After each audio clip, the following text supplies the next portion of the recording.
नमस्कार दोस्तों, आप देख रहे हैं दीक मोटिवेशन 45749, जहां हम लेकर आते हैं आध्यात्मिक ज्ञान, प्रेरणादायक कहानियां और जीवन बदलने वाले विचार, वो भी सीधे श्रीमद् भगवद गीता से।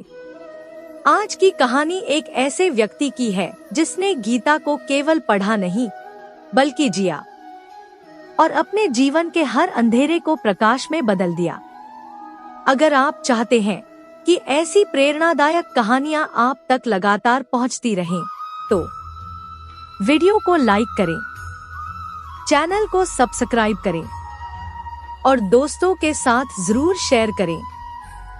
और अब शुरू करते हैं आज की कहानी। कर्मयोगी अर्जुन और व्यापारी हरिदास, एक प्रेरणादायक कथा। बहुत समय पहले एक छोटे से गांव में हरिदास नामक एक साधारण व्यापारी रहता था। वह ईमानदारी से काम करता, सुबह उठकर दुकान खोलता, लोगों से सौम्य व्यवहार करता और शाम को मंदिर जाकर भगवान का स्मरण करता। मगर एक दिन ऐसा आया जब उसका व्यापार अचानक गिरने लगा। नए दुकानदार आ गए, ग्राहक कम हो गए और धीरे धीरे हरिदास कर्ज में डूबने लगा। वह निराश रहने लगा। सोचता, मैंने कभी किसी का बुरा नहीं किया, फिर मेरे साथ ऐसा क्यों हो रहा है। एक दिन उसने दुकान बंद कर दी और अपने घर में अकेले बैठ गया। हरिदास का एक पुराना मित्र था, पंडित शिवशंकर। जब उसने हरिदास की दशा देखी तो उसे श्रीमद् भगवद गीता की एक प्रति भेंट की और कहा, हरिदास, तुम्हारा शरीर थक सकता है लेकिन आत्मा नहीं। यह जो दुख है यह परिवर्तनशील है। गीता पढ़ो, जवाब वहीं मिलेगा। हरिदास ने रात को गीता खोली, पहला ही श्लोक पढ़ा, न त्वेवाह जातु नासन न त्व नेमे जनाधिपाः न चैव न भविष्यामः सर्वे वैमतः परम। अध्याय 2। इसका अर्थ उसे पंडित जी ने बताया, हम न पहले कभी मिटे थे न अब मिटेंगे। आत्मा अजर, अमर, अविनाशी है।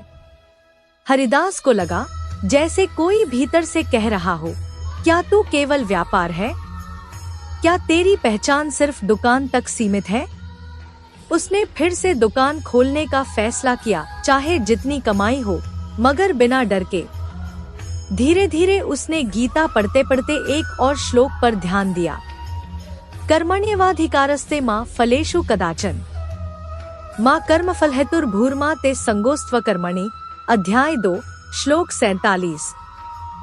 यहाँ श्री कृष्ण अर्जुन से कहते हैं, तेरा अधिकार केवल कर्म करने में है, फल पर नहीं।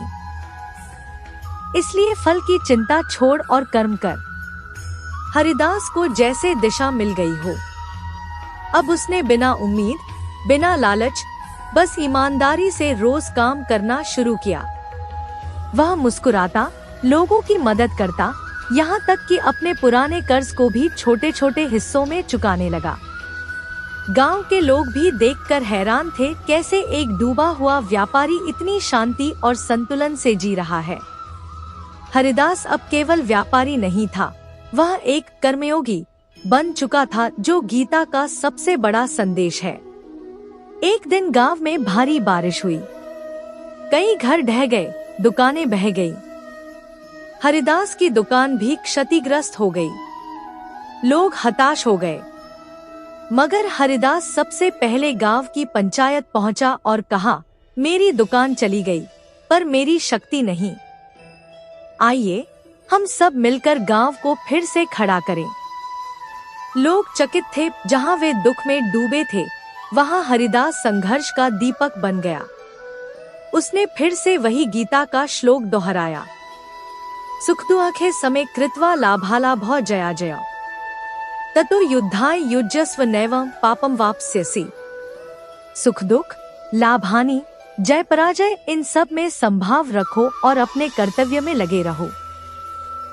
उस दिन गांव ने हरिदास को गांव का अर्जुन कहा।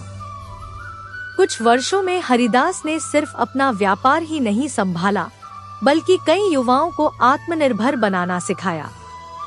वह हर सुबह गीता के 2 श्लोक पढ़कर दिन की शुरुआत करता और गांव में गीता कक्षा चलाता।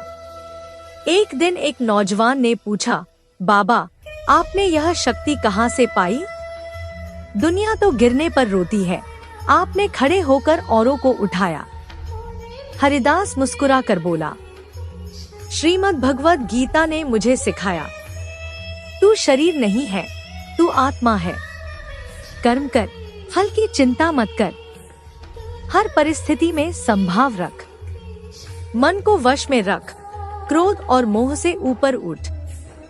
जिसने गीता समझ ली वह कभी नहीं हारता।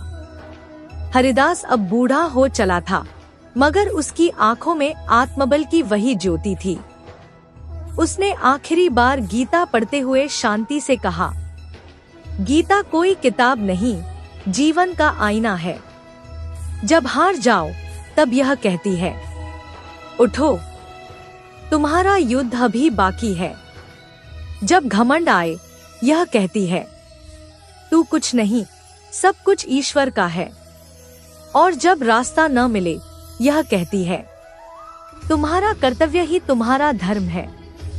सीखें। निराशा के समय आत्मा का स्मरण करो, तुम शरीर नहीं, आत्मा हो। फल की चिंता छोड़ो, कर्म करते रहो। हर स्थिति में संभाव रखो, चाहे सुख आए या दुख। अपने मन पर नियंत्रण रखो, वही असली युद्ध है। कृपया वीडियो को लाइक और चैनल को सब्सक्राइब जरूर करें।